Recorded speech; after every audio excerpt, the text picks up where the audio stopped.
I remember sitting in a Starbucks in Chicago, watching my college roommate drop $180 on a pair of sneakers without blinking. He didn't check his balance. He didn't hesitate. He just tapped his card and kept talking.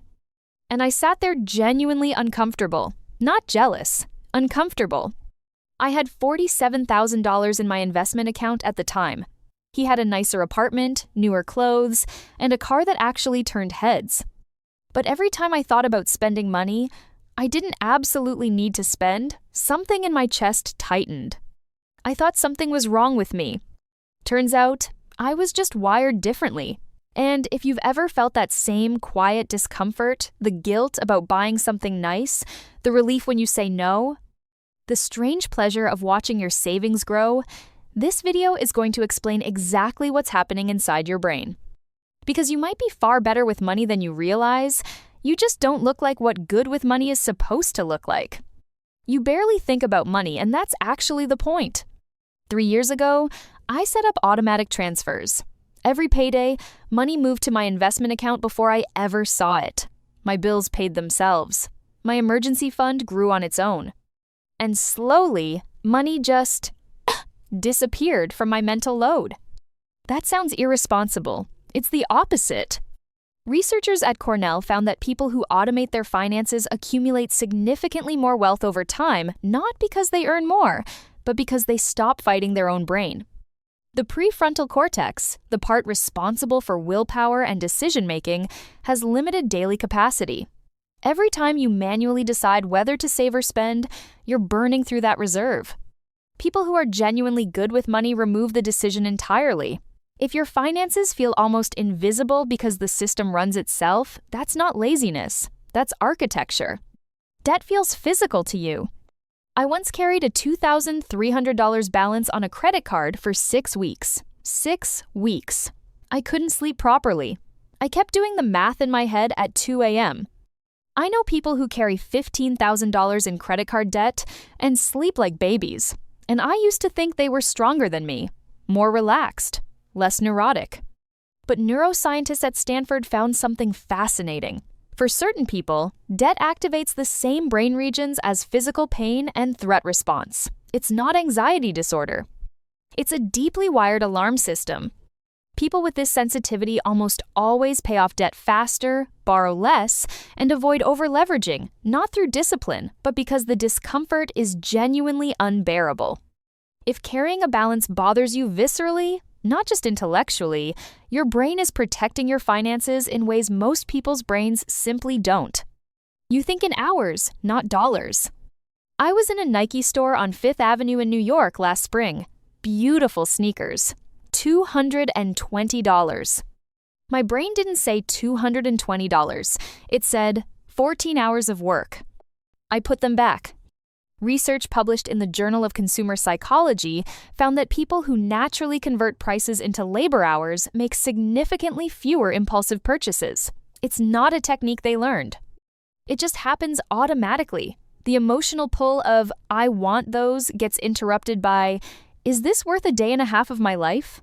And for some of us, that calculation runs without even trying. It's not overthinking, it's just how the math arrives. Watching your balance grow is genuinely enjoyable. I'll be honest, checking my investment account on a good market day gives me a similar feeling to watching my team score. There's a real dopamine hit. A 2018 University of Pennsylvania brain imaging study found that some people show heightened activity in the brain's reward center when they see account balances increase even by small amounts. Their brains are literally finding saving rewarding in the same neurological way other brains find spending rewarding. The pleasure from buying something fades in days. The satisfaction of compound interest working silently in your favor? That one doesn't get old. You agonize over small things, but big decisions feel calm. I spent 35 minutes last month comparing protein powder prices per gram. 35 minutes for a $28 product. But when I moved $15,000 into an index fund in 2022, during the market dip, I made that decision in about 20 minutes. This seems backwards. It isn't. MIT researchers found that people who optimize recurring small expenses build significantly more wealth over time because small purchases happen hundreds of times a year. The large decisions? Those were pre-decided through months of passive research. By the time the moment arrives, it's just execution. If you agonize over a $7 monthly subscription but feel calm about your retirement contributions, your brain has the priorities exactly right. Lifestyle inflation makes you genuinely uncomfortable. In 2021, I got a significant raise. My first instinct wasn't to upgrade my apartment or lease a better car. My first instinct was to increase my automatic transfer.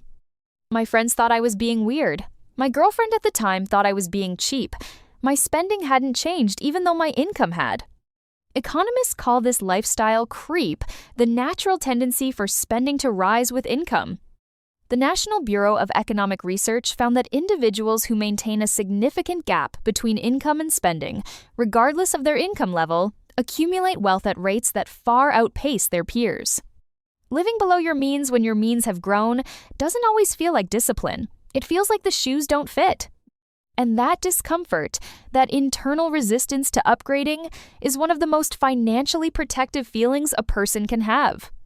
Your 5-year-old self feels real to you. Stanford's Virtual Human Interaction Lab ran a study where people put on VR headsets and saw aged versions of themselves, wrinkles, gray hair, the whole picture. Their savings behavior changed dramatically just from that encounter. I've never needed the headset. When I'm considering a purchase, I actually think about the version of me sitting somewhere in Florida in 30 years. I imagine whether he's comfortable, whether he's stressed about money, whether he's grateful for the decisions I'm making right now. That person feels real. His comfort matters to me today. And that connection between present spending and future security is something a lot of people simply don't feel. For them, retirement is a concept. For you, it's a person. You feel buyer's remorse before you buy. A Princeton study in 2017 found that people with strong affective forecasting abilities in financial contexts, meaning people who can accurately predict how they'll feel after a purchase, make far fewer impulsive decisions. I feel that regret in advance. I imagine walking out of the store, getting home, looking at the thing and thinking, I didn't need that. And I feel that disappointment before the transaction happens, so I just don't buy it. It's not discipline, it's accurate emotional prediction. My brain runs the simulation and saves me the money. You know your numbers without checking. Right now, without opening a single app, I know approximately what's in my checking account. I know my rough net worth. I know my monthly savings rate. Not because I obsess over it, but because it's background awareness, like knowing how much gas is in your car without looking at the gauge. That ambient financial awareness is what prevents the slow drift that catches most people off guard, the quiet months of overspending that only become visible when you check your balance and feel genuinely surprised. You don't need anyone to know. When I paid off my car loan, I told nobody. Not one person. I sat with it for a moment, felt something quiet and solid, and moved on. People who are genuinely good with money tend to derive satisfaction from the progress itself, not from external recognition of the progress. The number in the account is the reward. Social validation is irrelevant. If your financial progress feels complete without an audience, you're operating from a psychologically stable place most people never reach. You've already mentally rehearsed the worst. I've thought through losing my income. I've thought through a 40% market crash.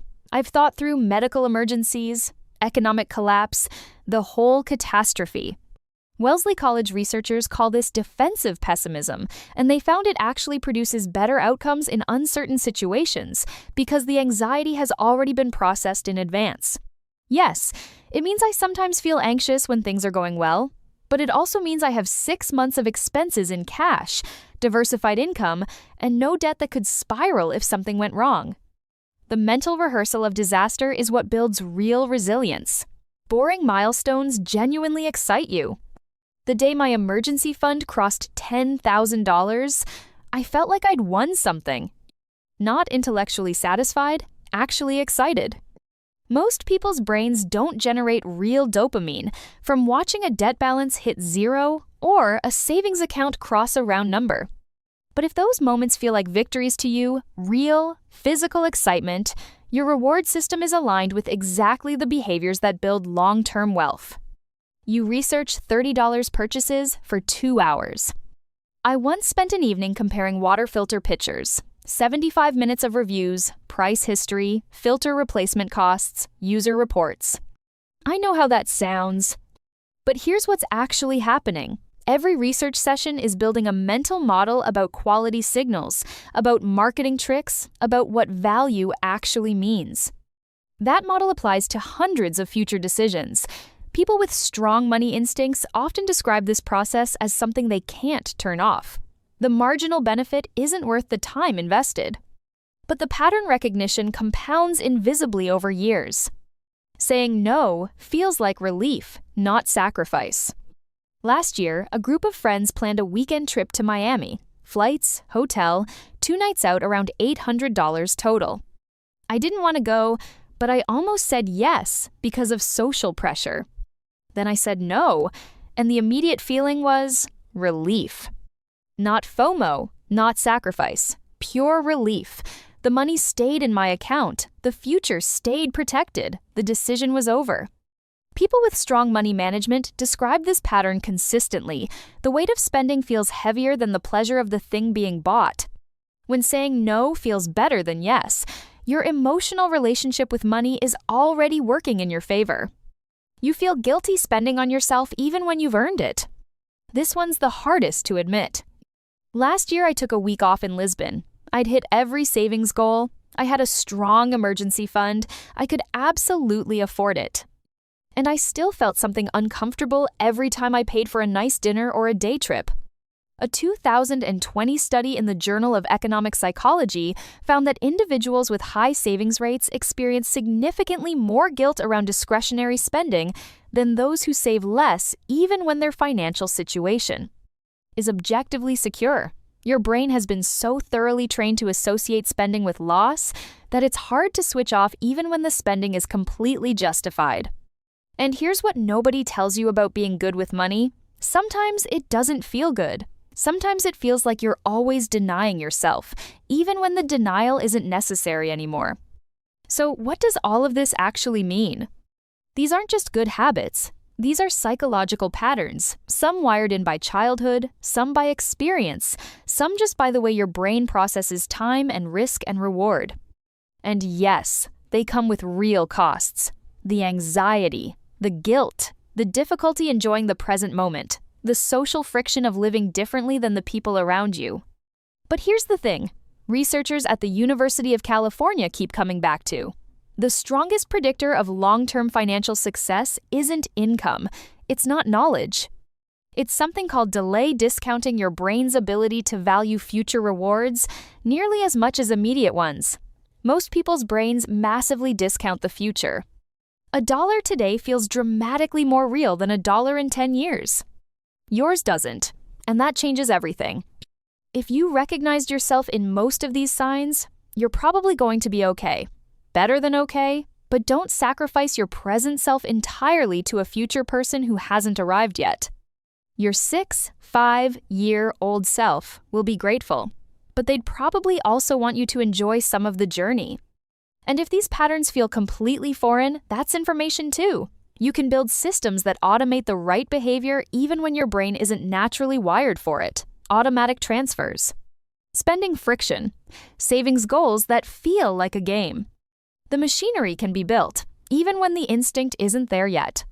Understanding why you make the decisions you make, that's not just self-awareness. That's financial literacy at the deepest level.